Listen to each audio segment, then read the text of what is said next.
안녕하세요. 오늘은 예레미야서 7번째 시간입니다. 이 시간에 저희가 함께 살펴볼 본문은 저번 시간에 이어서 예레미야서 7장 21절부터 8장 3절까지의 말씀입니다.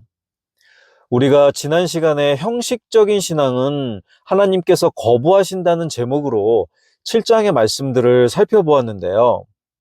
오늘도 이어지는 말씀들을 가지고 함께 공부해 보겠습니다. 오늘 본문은 하나님의 깊은 탄식과 경고를 담고 있으며 우리가 하나님 앞에서 어떤 자세로 살아야 하는지 중요한 교훈들을 줍니다.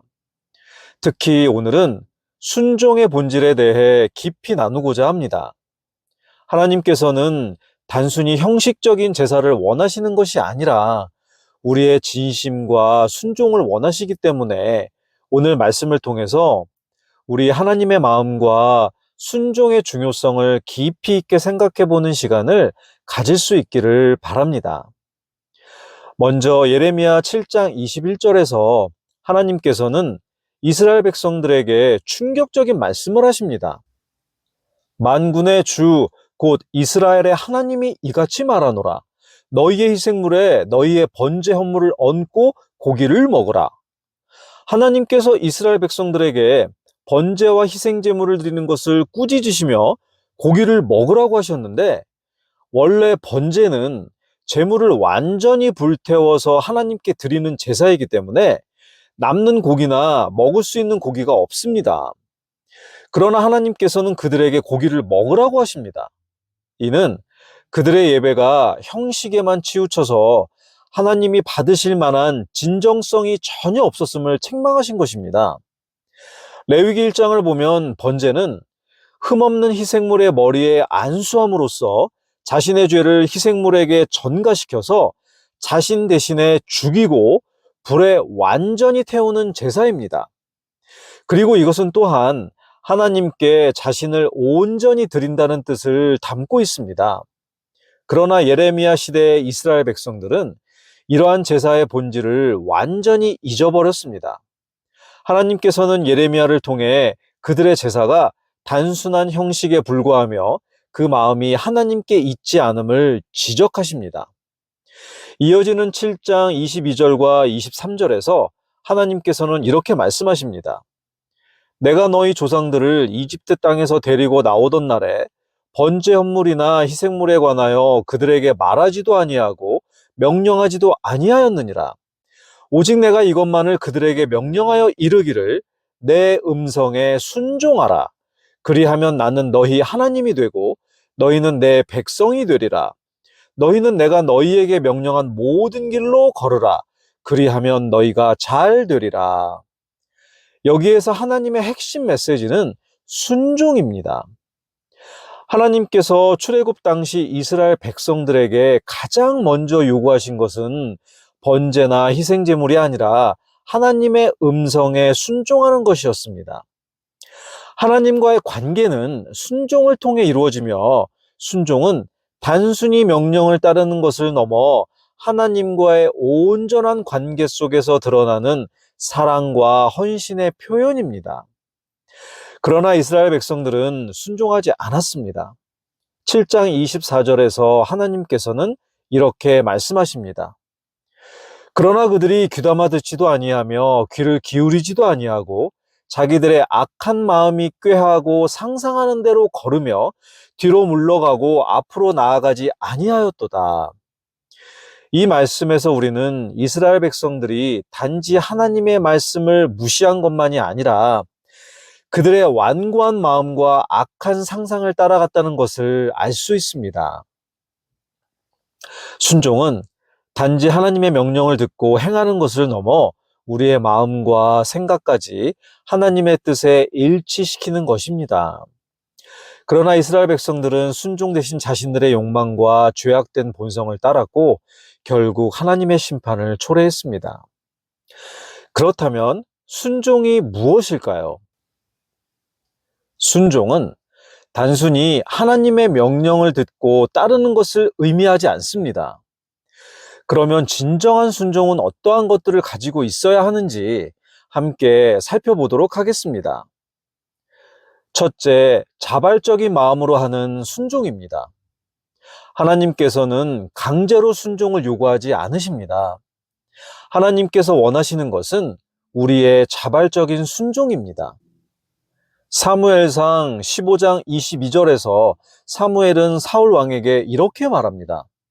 주께서 주의 음성에 순종하는 것만큼 번제 헌물과 희생물을 크게 기뻐하시나이까? 보소서, 순종이 희생 헌물보다 낫고 귀를 기울이는 것이 순양의 기름보다 낫습니다. 예전 개역 성경에서는 순종이 제사보다 낫다고 기록되어 있는데 우리가 예전부터 이 말씀을 많이 들었었죠. 하나님께서는 우리의 마음과 헌신을 원하시며 억지로 하는 순종은 하나님께 기쁨이 되지 않습니다. 순종은 하나님을 사랑하고 존경하는 마음에서 우러나오는 것이어야 합니다. 둘째, 즉각적인 순종입니다. 순종은 지체하지 않고 즉각적으로 하나님께 반응하는 것을 의미합니다. 하나님께서는 우리가 순종을 미루거나 망설이는 것을 원하지 않으십니다. 아브라함이 이삭을 제물로 바치라는 하나님의 명령을 받았을 때 그는 다음날 아침 일찍 일어나 하나님의 명령을 따랐습니다. 창세기 22장 3절에 기록되어 있습니다. 이러한 즉각적인 순종이야말로 하나님께서 기뻐하시는 순종입니다. 셋째, 온전한 순종입니다. 순종은 부분적으로 하는 것이 아니라 온전히 하나님의 말씀을 따르는 것입니다. 사울 왕은 하나님의 명령을 부분적으로만 순종하다가 왕위를 잃게 되었습니다. 사무엘상 15장 23절에서 사무엘은 이렇게 말합니다. 거역하는 것은 마술 죄와 같고 완고한 것은 불법과 우상 숭배와 같나이다. 왕이 주의 말씀을 버렸으므로 그분께서도 왕을 버려 왕이 되지 못하게 하셨나이다 하더라. 순종은 우리의 의지와 상관없이 하나님의 뜻을 온전히 받아들이는 것입니다. 하나님의 말씀을 나의 기준에 맞춰 재단하지 않고 전적으로 신뢰하며 따르는 것이 참된 순종입니다. 그리고 순종하지 않고 계속 거역하는 삶을 살아가다 보면 사람이 얼마나 하나님을 거역하며 악해지는지를 30절과 31절에서 말씀하십니다. 주가 말하노라, 유다 자손이 내 눈앞에서 악을 행하여 내 이름으로 불리는 집에 자기들의 가증한 것들을 세워 그 집을 더럽혔으며 흰놈의 아들의 골짜기에 도벳의 산당들을 세우고 자기들의 아들 딸들을 불에 태웠는데 그것은 내가 그들에게 명령하지도 아니한 것이요 내 마음에 떠오르지도 아니한 것이라. 유다 자손은 하나님의 집을 모욕하며 가증한 우상으로 채웠고 흰놈의 골짜기에서 자신의 자녀를 불태우는 끔찍한 죄를 범했습니다. 이는 하나님께서 단 한 번도 명령하신 적도 없고 생각조차 없었던 행위로서 그들의 완악한 불순종과 하나님의 거룩함을 짓밟는 배교의 절정을 보여줍니다. 이는 하나님을 대적하는 인간의 악이 얼마나 깊어질 수 있는지를 경고하는 충격적인 사건입니다. 여기서 잠시 흰놈의 아들의 골짜기에 대해서 잘 아시는 분들도 계시겠지만 혹시 처음 듣는 분들도 계실 것 같아서 간략하게 설명드리도록 하겠습니다. 먼저 흰놈의 아들 골짜기라는 것은 지역 이름입니다. 히브리어로 게벤 흰놈이라고 불리며 이는 흰놈의 아들의 골짜기를 뜻합니다. 성경에는 이 명칭이 구체적으로 어떻게 유래되었는지에 대한 기록은 없습니다. 하지만 성경학자들은 이 이름이 흰놈이라는 사람이나 그의 후손과 관련된 지역에서 비롯되었을 가능성이 높다고 봅니다. 고대에는 지명이 종종 지역 소유주나 거주자 이름에서 유래했기 때문에 흰놈 역시 이 지역의 초기 소유주였을 가능성이 큽니다.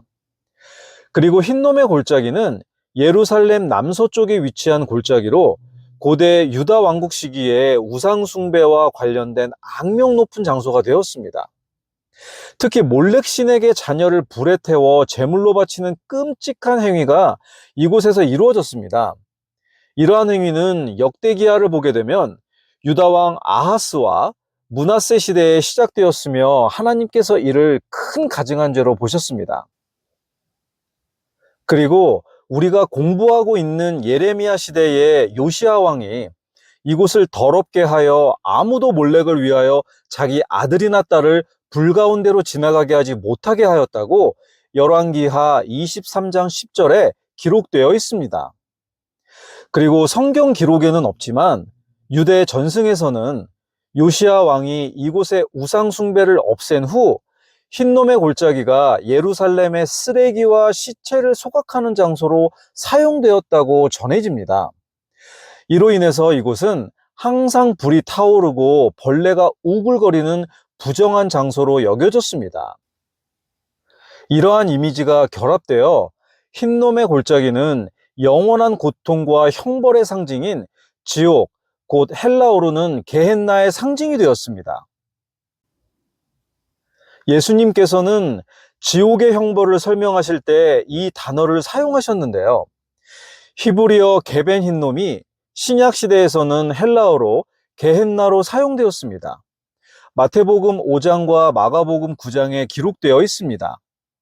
흰놈 골짜기에 불타는 쓰레기와 끔찍한 역사는 영원히 꺼지지 않는 고통의 상징인 지옥으로 자리 잡게 되었습니다. 그런데 우리가 그동안의 예레미야서를 공부해 오면서 보았듯이 하나님께서 계속 책망하시고 회개하라고 말씀하신 대상은 하나님을 모르는 이방 사람들이 아니라 하나님을 섬기는 이스라엘 백성이었습니다.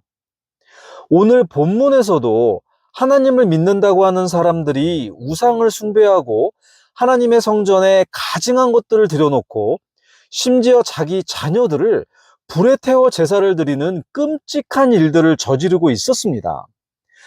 다시 한번 놀랍고도 믿을 수 없는 사실은 이런 일을 한 사람들이 하나님을 모르는 이방인이 아니라 하나님의 백성이라고 불리는 사람들이었다는 점입니다.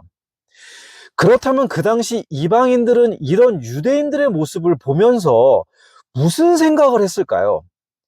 저 사람들이 하나님을 믿는다고 하더니 하는 짓을 보면 우리보다 더 악하네? 우리는 하나님은 모르지만 적어도 우리 자식들을 불에 태우지는 않는데 이렇게 생각하지 않았을까요? 이런 모습은 하나님의 이름을 정말 욕되게 하는 일입니다. 이 내용을 보면 우리도 우리 자신의 모습을 돌아봐야 합니다. 우리는 하나님을 믿고 예수님으로 구원받은 하나님의 자녀라고 고백하지만 실제로 우리의 삶은 어떤지 생각해 보아야 할 것 같습니다. 혹시 우리도 이스라엘 백성들처럼 말과 행동이 다르지는 않을까요?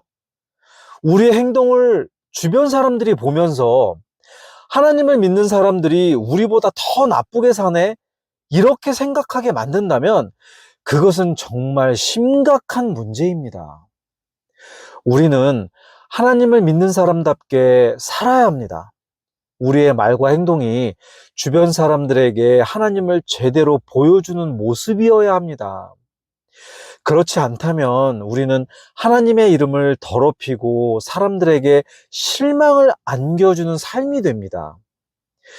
그래서 우리는 늘 하나님 앞에서 우리 자신을 돌아봐야 합니다.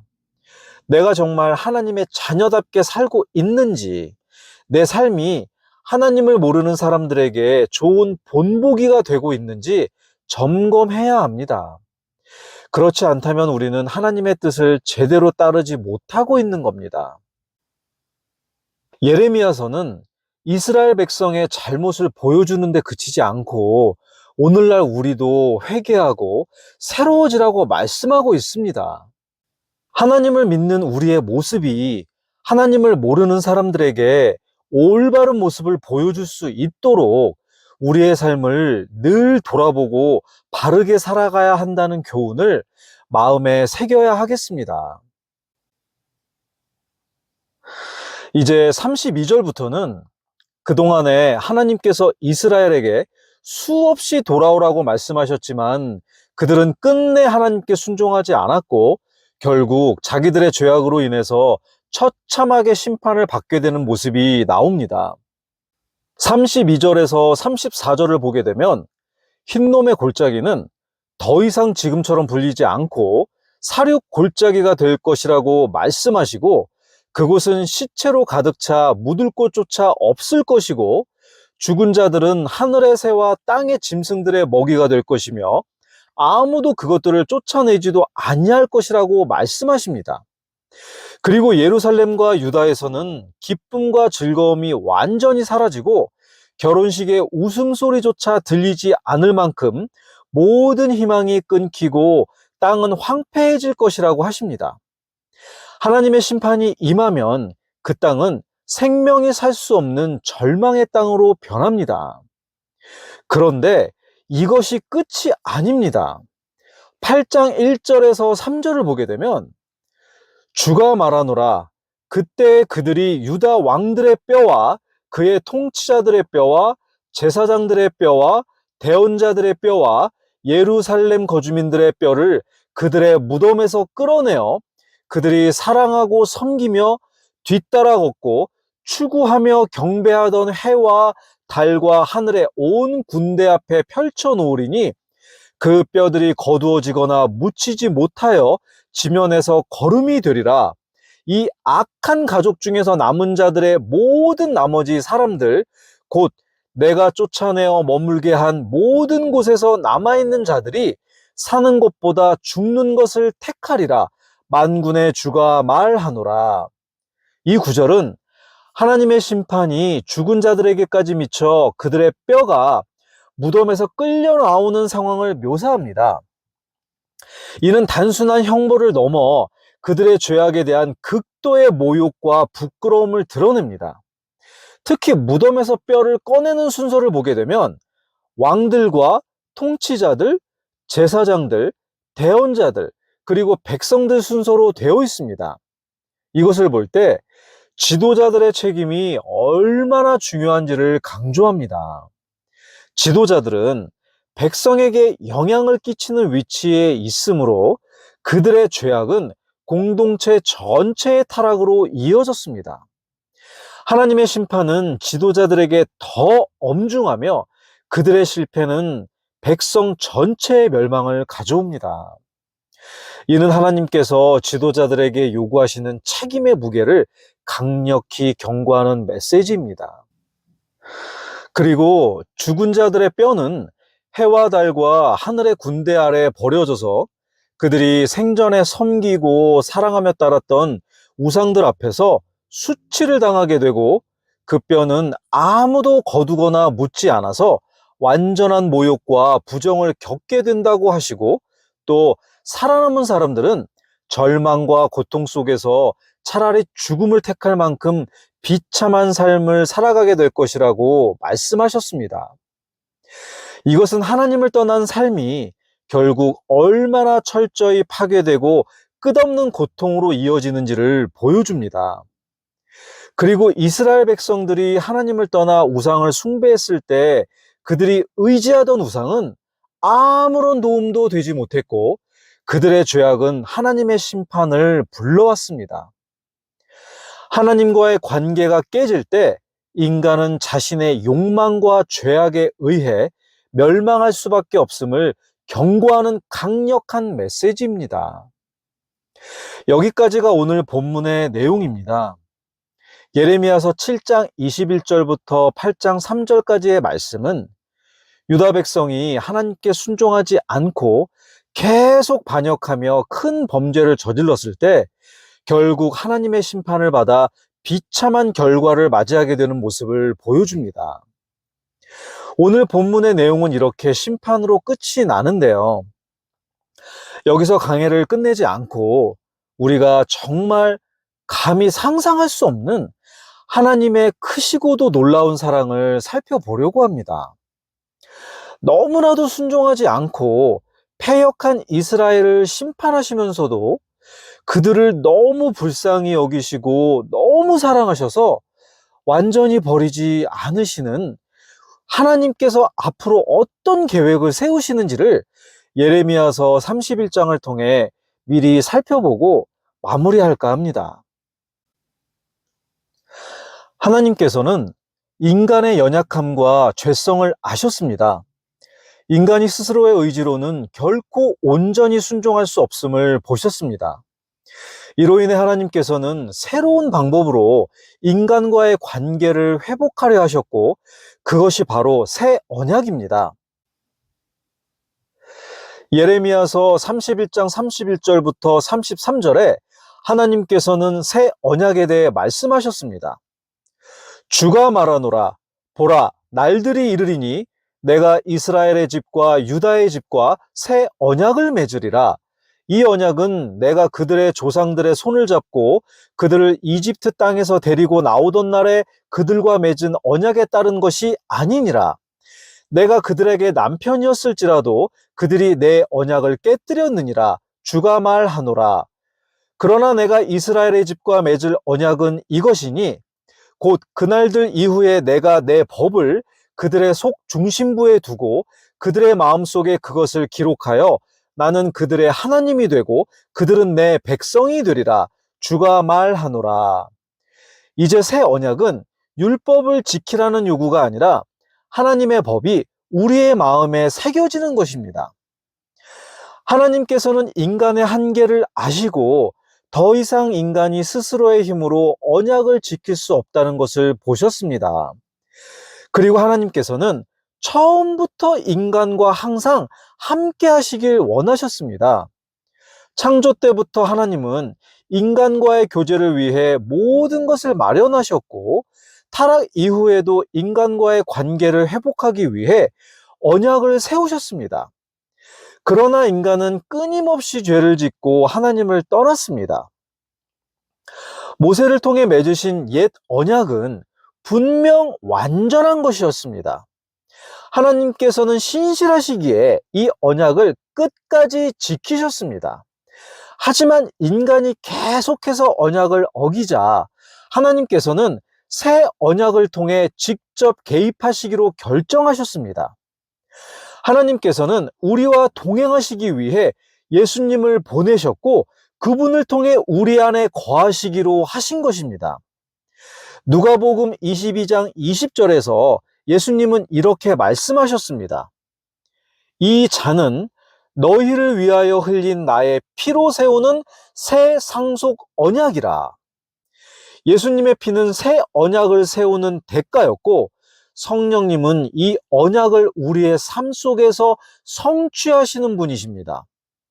하나님께서는 우리가 스스로 할 수 없음을 아시고 직접 우리의 안에 들어오셔서 우리와 함께 하시기로 하신 것입니다.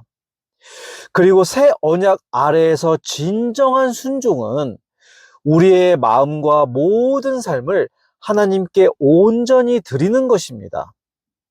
하나님께서 원하시는 순종은 사랑에서 비롯된 것입니다. 요한복음 14장 15절에서 예수님은 이렇게 말씀하십니다. 너희가 나를 사랑하면 내 명령들을 지키라. 순종은 억지로 하거나 의무감에서 하는 것이 아니라 하나님의 사랑을 깨닫고 그 사랑에 반응하는 것입니다. 또한 순종은 즉각적이고 전적인 헌신을 요구합니다. 로마서 12장 1절에서 바울은 우리의 몸을 거룩하고 하나님께서 받으실 만한 살아있는 희생물로 드리라고 권면합니다. 하나님께서는 우리를 끝까지 사랑하시고 우리와 함께 하시길 원하십니다. 새 언약은 그분의 사랑과 은혜의 절정입니다. 우리는 이제 성령님을 통해 하나님과 동행할 수 있으며 이 은혜에 대한 우리의 반응은 온전한 순종이어야 합니다. 하나님께서 우리에게 주신 새 언약의 은혜를 감사함으로 기억하며 우리의 삶을 온전히 하나님께 드리고 그분의 뜻을 따라 살아가는 저와 여러분 되시기를 소망합니다.